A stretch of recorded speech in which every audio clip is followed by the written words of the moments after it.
Sindh high court ने कराची के मक्का terrace का गैर कानूनी हिस्सा 1 माह में मिसमार करने का हुक्म दे दिया।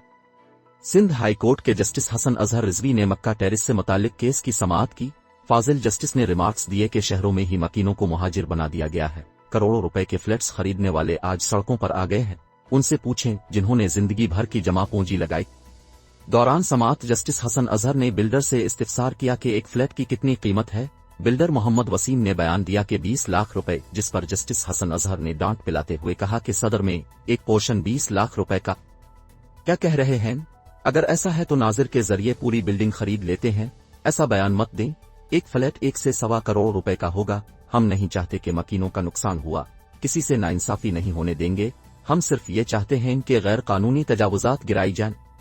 अदालत ने Sindh building control authority SBCAA के अफसरान से इस्तिफसार किया कि क्या इमारत पर कार्रवाई का तरीकाकार महफूज है। SBCAA अफसरान ने जवाब दिया कि बिल्कुल महफूज तरीके से काम कर रहे हैं। अदालत ने रिमार्क्स दिए कि ईमानदारी से काम करे, किसी से नाइंसाफी नहीं होनी चाहिए। अल्लाह की लाठी बेआवाज है। इमारत का हिस्सा ऐसे तोड़ा जाए कि पूरी इमारत मुतासिर न हो।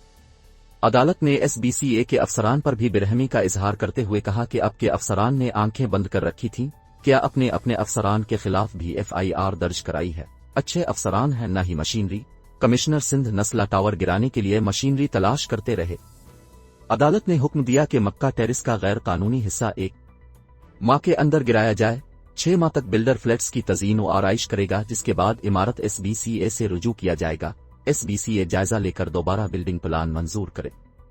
अदालत ने मक्का टेरिस केस की समाअत 1 माह के लिए मुलतवी करते हुए SBCAA से पेशरफ्त रिपोर्ट भी तलब कर ली।